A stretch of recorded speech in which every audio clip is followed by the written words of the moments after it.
और चलिए आज यही जानने की कोशिश करेंगे कि देश के अलग अलग राज्यों में कहीं गर्मी हो रही है तो कहीं बारिश कैसे हो रही है और कहीं पर बर्फबारी हो रही है और इसके पीछे क्या कुछ कारण है वो भी है समझने की कोशिश करेंगे। लेकिन फिलहाल हल्द्वानी में क्या कुछ हालात है, वहां पर किस तरह की गर्मी है या फिर मौसम कैसा है, ये जानेंगे हमारे सहयोगी राकेश है जो इस वक्त हमारे साथ जुड़ चुके हैं। राकेश, हल्द्वानी में किस तरह का मौसम जो है वो नजर आ रहा है, क्योंकि कुछ वक्त पहले मौसम काफी सुहावना था लेकिन अचानक से अब जो है गर्मी का प्रकोप देखने को मिल रहा है। कई राज्यों में बारिश का अलर्ट जारी किया गया है, वहां पर क्या कुछ हालात है?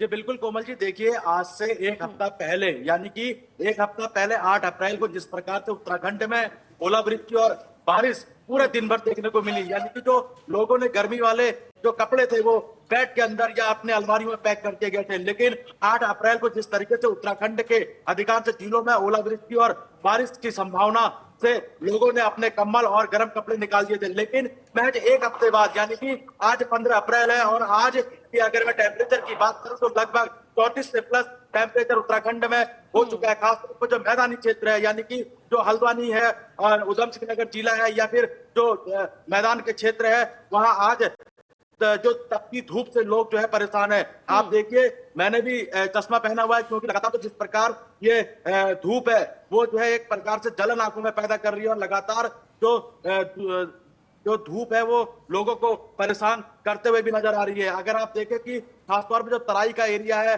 जो हल्द्वानी का एरिया है, जो जो महानगर है, खासतौर पर देहरादून है, हरिद्वार है या हल्द्वानी है, यहाँ खासतौर पे गर्मी का जो असर है वो लगातार बढ़ता हुआ दिखाई दे रहा है। और कुमाऊं का जो प्रवेश द्वार हल्द्वानी है तो इसके लिए लगातार जो बाहर से लोग आते हैं, पर्यटन आते हैं, वो भी कहीं ना कहीं उनको भी गर्मी का सामना करना पड़ रहा है क्योंकि लोग पहाड़ों की तरफ रुख करते हैं। अनुभव ये देखा गया है कि जिस प्रकार उत्तर प्रदेश या अन्य अन्य राज्यों में जब गर्मी अपनी चरम सीमा पर रहती है तो लोग घूमने के लिए पहाड़ों की तरफ रुख करते हैं। लेकिन अभी ये 15 अप्रैल हो चुकी है और अभी जो गर्मी की शुरुआत है और लगातार जो गर्मी का टेम्परेचर है, जो धूप का टेम्परेचर है, वो भी कहीं ना कहीं बढ़ता हुआ दिखाई दे रहा है। तो ऐसे में एक आने वाले समय में और ज्यादा जो है लोगों को बिल्कुल। जो गर्मी है वो परेशान कर सकती है। हालांकि जो प्रशासन है और जिला प्रशासन के द्वारा लगातार जो पानी के जो टैंकर है वो भी लोगों को मुहैया कराए जा रहे हैं क्योंकि बिल्कुल अमूमन में राकेश, देखा गया। तमाम तैयारियां यहाँ से सरकार और प्रशासन की तरफ से की गई है। लेकिन राकेश, एक चीज और समझना बहुत जरूरी है, मौसम में ये जो बार बार बदलाव हो रहा है, कभी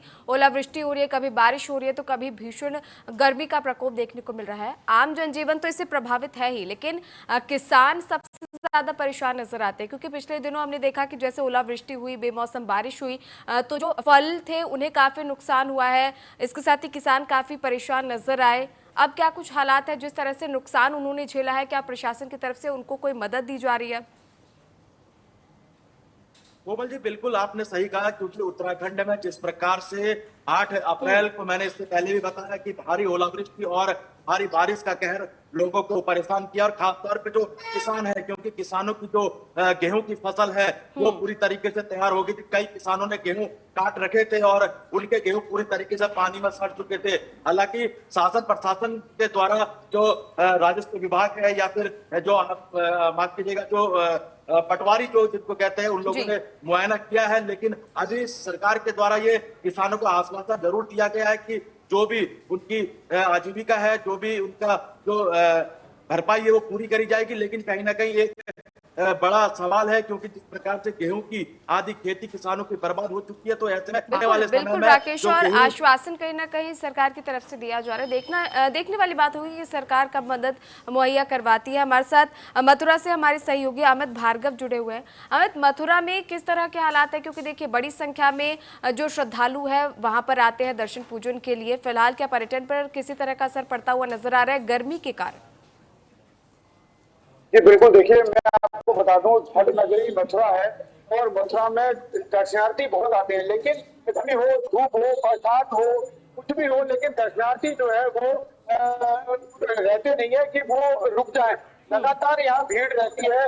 गर्मी आगे भवानी के दर्शन करते हैं और जगह घूमते हैं तो दर्शनार्थियों में तो कोई कमी नहीं रहती, लेकिन लगातार जो धूप है वो काफी तेज होती जा रही है और काफी दिक्कतों का लोगों को सामना करना पड़ रहा है। जी बिल्कुल बिल्कुल, और कहीं ना कहीं जो लोग परेशान हैं उनकी तस्वीरें भी लगातार सामने आ रहे हैं। हमारे साथ डॉक्टर त्रिलोक चंद्र सोनी जी जुड़े हुए हैं, पर्यावरणविद हैं। सर, बहुत स्वागत है आपका टीएनपी न्यूज़ पर। सर, एक चीज़ आपसे समझना चाहूँगी, हम बार बार देख रहे हैं कभी मौसम सुहाना हो जाता है, कभी अचानक से बारिश हो जाती है, कहीं पर ओलावृष्टि हो रही है, कहीं पर बर्फबारी हो रही है, तो वहीं दूसरी ओर खबरें ये है कि अब भीषण गर्मी जो है वो पड़ने वाली है। मौसम के ये जो डबल अटैक है, ये इसको आप कैसे देखते हैं? आखिर ये हो क्यों रहा है?